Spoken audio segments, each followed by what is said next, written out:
నమస్తే, welcome to S9 TV. ఇప్పుడు headlines చూద్దాం. దైవ దర్శనానికి వెళ్తున్న కుటుంబాన్ని చిదిమేసిన లారీ డ్రైవర్ నిద్రమత్తు.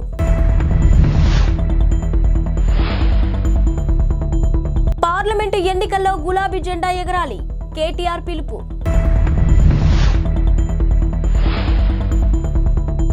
ఇండియాలో ఈ రోజు ఏడాదిలోనే సుదీర్ఘ రాత్రి, అతి తక్కువ పగలు. వేములవాడ రాజన్న దర్శనానికి వెళ్తున్న కుటుంబాన్ని లారీ డ్రైవర్ నిద్రమత్తు చిదిమేసింది. హన్మకొండ జిల్లా ఎల్కతుర్తి మండలం పెంచికల్పేట క్రాస్ రోడ్ వద్ద ఈ తెల్లవారుజామున జరిగిన ఘోర రోడ్డు ప్రమాదంలో 4 వ్యక్తులు అక్కడికక్కడే మృతి చెందారు. గాయపడిన మరో 3 వరంగల్ MGM ఆసుపత్రిలో చికిత్స పొందుతున్నారు. పూర్తి వివరాల్లోకి వెళ్తే ములుగు జిల్లా ఏటూరు నాగారానికి చెందిన అన్నదమ్ములైన కాంతయ్య, శంకర్ కుటుంబాలు వేములవాడ రాజరాజేశ్వర స్వామి దర్శనానికి కారులో బయలుదేరారు. అయితే తెల్లవారుజామున వీరు ప్రయాణిస్తున్న కారును పెంచికల్పేట వద్ద కరీంనగర్ వైపు నుంచి వస్తున్న లారీ అతివేగంగా ఢీకొట్టింది. ఆ వేగానికి కారు పక్కనే ఉన్న పొదల్లోకి వెళ్లిపోయింది. కారు నుజ్జునుజ్జైంది. ఇక తీవ్ర గాయాలతో కారులో చిక్కుకున్న వారు బయటకు వచ్చేందుకు చేసిన ప్రయత్నాలు విఫలమయ్యాయి.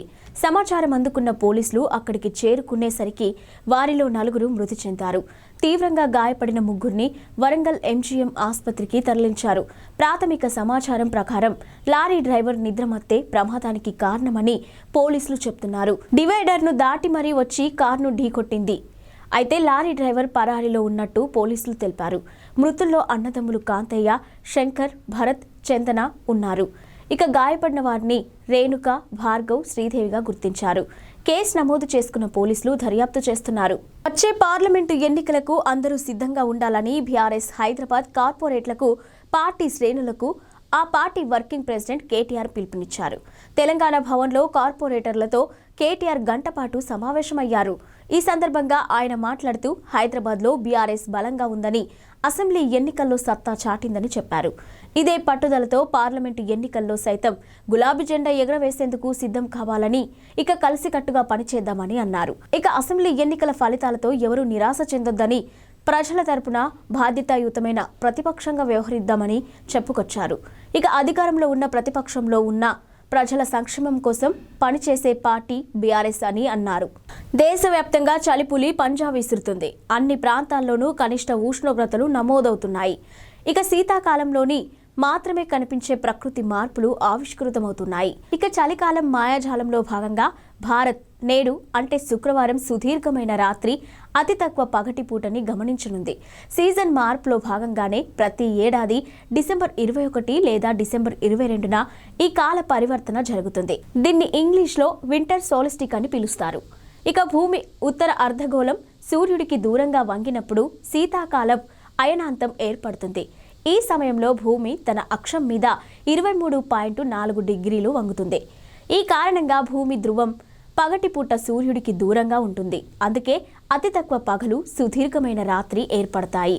ఈ మార్పు కారణంగానే డిసెంబర్ 22 శుక్రవారం నేడు భారత కాలమానం ప్రకారం ఉదయం 8:57 శీతాకాలపు అయనాంతం సంభవించింది.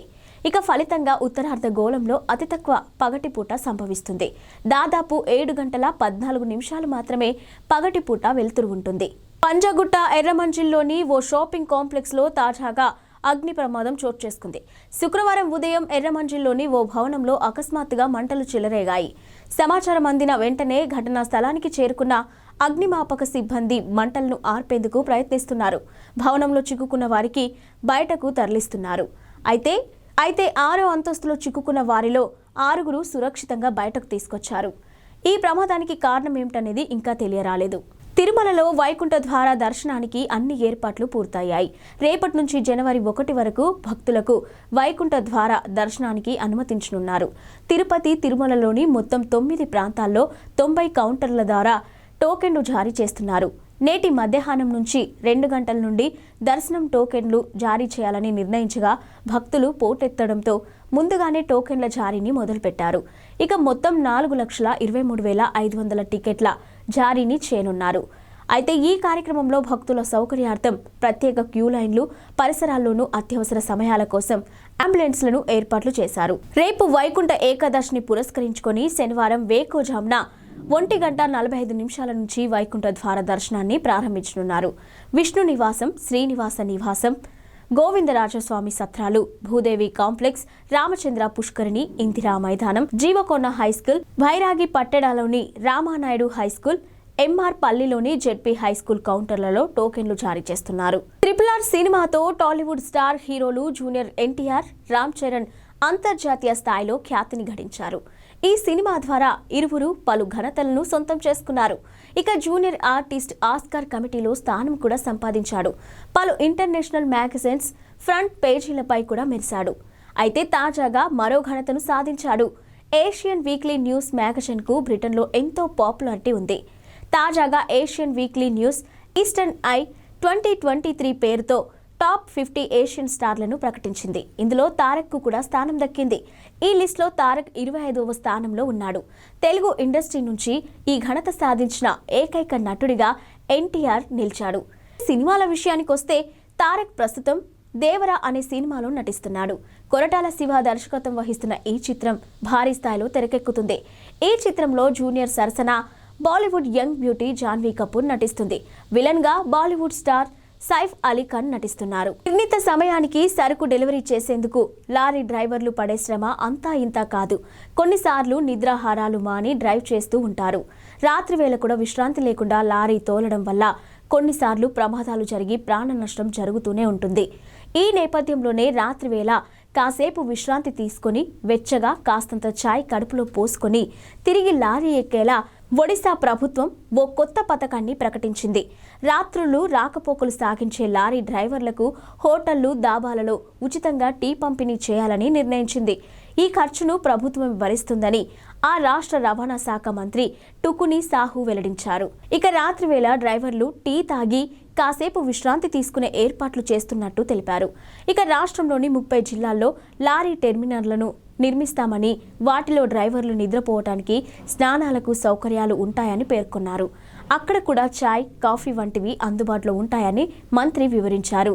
విండోస్ 10కు సపోర్ట్ నిలిపివేసేందుకు సాఫ్ట్వేర్ దిగ్గజం మైక్రోసాఫ్ట్ నిర్ణయించడంతో 24 కోట్ల కంప్యూటర్లు నిరుపయోగంగా మారే ప్రమాదం ఉందని కెనాలిస్ రీసెర్చ్ అనే సంస్థ తాజాగా పేర్కొంది. దీంతో 48 కోట్ల కిలోల ఈ వ్యర్థాలు పేరుకుపోవచ్చని హెచ్చరించింది. విండోస్ 10కు సపోర్ట్ నిలిచిపోయిన కంప్యూటర్లను మరికొన్నేళ్ల పాటు వాడే అవకాశం ఉన్నప్పటికీ సెక్యూరిటీ అప్డేట్స్ లేని పక్షంలో వీటికి డిమాండ్ ఉండదని పేర్కొంది. 2025 కల్లా విండోస్ 10కు సపోర్ట్ నిలిపివేయాలని మైక్రోసాఫ్ట్ లక్ష్యంగా పెట్టుకుంది. అయితే అక్టోబర్ 2028 వరకు విండోస్ 10 ఓఎస్కు సెక్యూరిటీ అప్డేట్స్ అందించాలని నిర్ణయించింది. వీటి వార్షిక ఫీజు ఎంత ఉండొచ్చనేది మాత్రం నిర్ణయించలేదు.